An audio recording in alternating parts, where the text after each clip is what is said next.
Baiklah, adik-adik mahasiswa sekalian, Bapak lihat ini sudah banyak yang connect. Cuman ada 1-2 orang mahasiswa yang belum connect. Kita mulai saja perkuliahan kita pada pagi hari ini. Bismillahirrahmanirrahim. Assalamualaikum warahmatullahi wabarakatuh. Selamat pagi dan salam sejahtera untuk kita semua. Tentu yang selalu Bapak banggakan dan selalu kami cintai adik-adik mahasiswa setia Iksan Sidenreng Rapang, khususnya kelas manajemen 2D. Puji syukur kehadirat Allah Subhanahu wa taala senantiasa selalu kita panjatkan karena pada pagi hari ini kita kembali diberi kesehatan, kita kembali diberi kekuatan sehingga kita berjumpa melalui aplikasi Zoom Meeting pada pagi hari ini dalam satu agenda perkuliahan ekonomi makro. Nah, pada perkuliahan pagi hari ini kita akan membahas mengenai pengangguran, inflasi, dan kebijakan pemerintah. Nah, namun sebelum saya melanjutkan perkuliahan ini, saya ingin memastikan dulu ini. Apakah suara saya ini sudah jelas sampai di monitor adik-adik mahasiswa sekalian? Oke, karena tadi saya sudah unmute semua, saya sudah mute semua. Cukup mengangkat jempol jika suara saya kedengaran dengan jelas di sana. Oke, silakan. Ketua tingkat Asrul, bagaimana suara saya? Oke, Andini, oke, Alia Majida, Topati, Eka Sariska, bagaimana nih Eka Sariska? Jempolnya, Eka Sariska. Oke. Oke ya, saya rasa semua sudah mendengarkan dengan jelas suara Bapak di sana. Oke, kita lanjutkan. Bahwa untuk memulai perkuliahan ini saya ingin ketua tingkat mohon dikumpulkan tugas teman-temannya ya, cukup kirim via email atau WhatsApp, kemudian satukan, kemudian kirim ke saya. Untuk bab 10 ini khususnya pengangguran, inflasi, dan kebijakan pemerintah. Nah, tugas ini kenapa sengaja saya berikan sebelum kita memasuki perkuliahan? Nanti ada yang bertanya, Pak, ini belum dibahas kok dikasih tugas. Nah, ini gunanya adalah seperti kemarin-kemarin pertemuan kita minggu-minggu kemarin, bahwa supaya adik-adik punya sedikit bahan. Nah, ini gunanya nanti pada saat kita diskusi apa yang tidak dimengerti pada saat membuat kesimpulan ini, kemudian ditambahkan lagi pada pagi hari ini saya menjelaskan. Nah, itu kita akan ada sesi diskusi di akhir pertemuan nanti. Nah, disitulah adik-adik bisa bertanya, berdiskusi, bahwa ada hal yang saya tidak mengerti pada saat Bapak memberikan materi pada pagi hari ini. Oke, Ketua Tingkat Asrul silakan. Jadi adik-adik mahasiswa silakan di store tugasnya melalui emailnya Ketua Tingkat atau WhatsAppnya Ketua Tingkat. Nanti Ketua Tingkat meneruskan ke saya. Oke? Nah, baiklah. Nah, untuk pada pagi hari ini kita akan kembali membahas mengenai bab 10, yaitu pengangguran, inflasi, dan kebijakan pemerintah. Nah, kalau kita berbicara mengenai pengangguran, tentu di dalam pikiran kita, di dalam benak kita, jika mendengarkan kata pengangguran, tentu adalah orang yang tidak bekerja. Jadi banyak di lingkungan kita, di sekitar kita, sering kita namakan pengangguran, yaitu adalah orang yang tidak bekerja atau orang yang tidak mendapatkan penghasilan, orang yang tidak memiliki penghasilan, itu adalah pengangguran. Nah, namun untuk lebih jelasnya, mohon izin saya share materi PowerPoint-nya. Nah, mungkin adik-adik sekaligus bisa melihat dan membacanya. Ya, saya share PowerPoint-nya dulu. Oke, baiklah. Sabar, saya share dulu ya. Saya punya PowerPoint.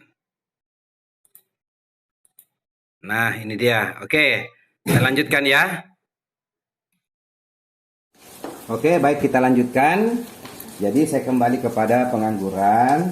Nah, menurut buku yang kita gunakan, definisi pengangguran adalah pengangguran atau tunakarya adalah istilah untuk orang yang tidak bekerja sama sekali, sedang mencari kerja, bekerja kurang dari 2 hari selama seminggu, atau seseorang yang sedang berusaha mendapatkan pekerjaan yang layak.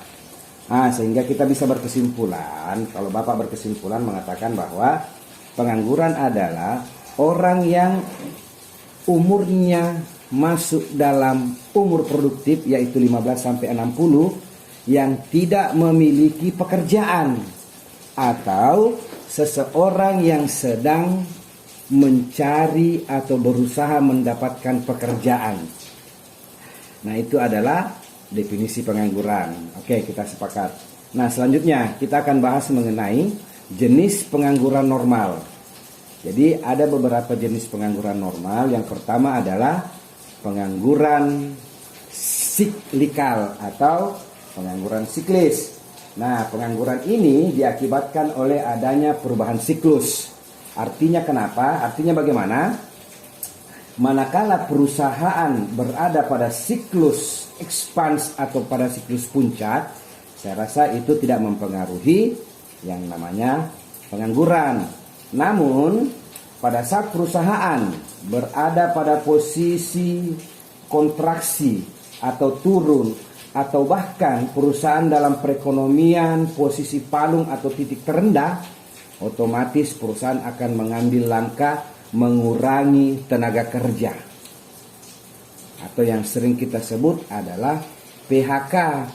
Nah, orang-orang yang diberhentikan inilah dikatakan pengangguran siklikal yang diakibatkan oleh adanya perubahan siklus di perusahaan tempat dia bekerja.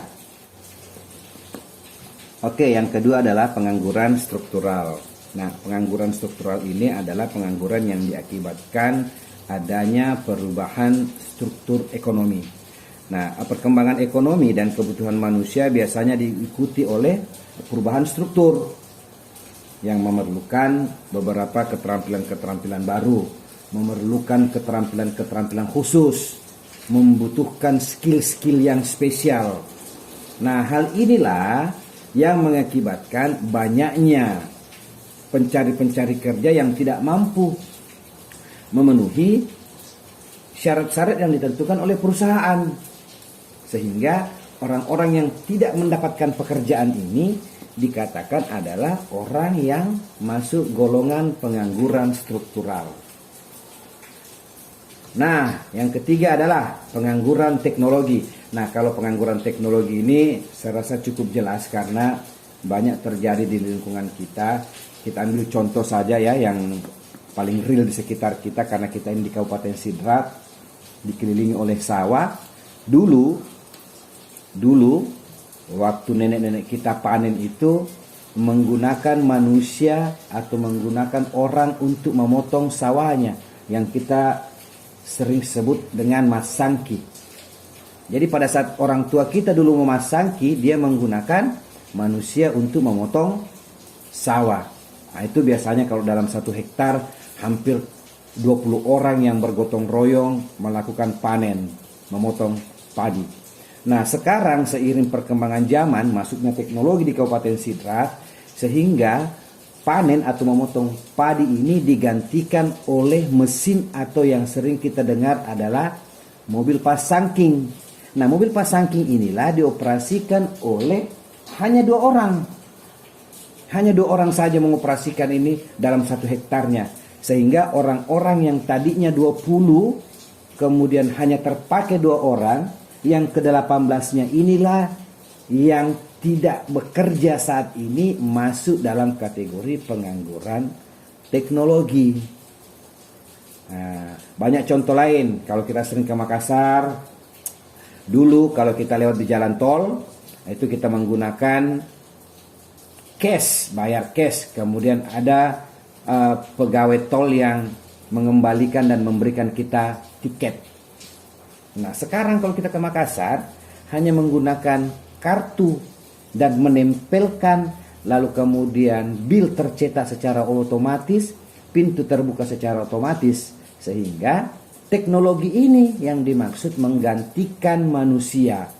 Orang yang tergantikan tadi ini adalah masuk kategori pengangguran teknologi.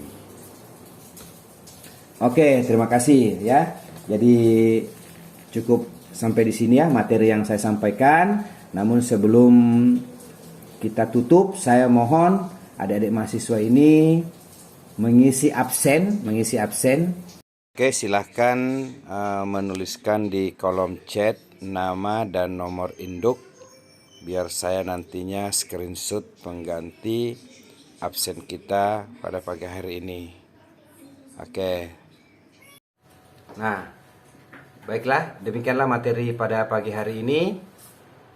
Mungkin ada adik-adik mahasiswa yang ingin bertanya atau ingin menambahkan, silahkan di angkat tangannya, bisa di forum chat, bisa juga silahkan diaktifkan mikrofonnya.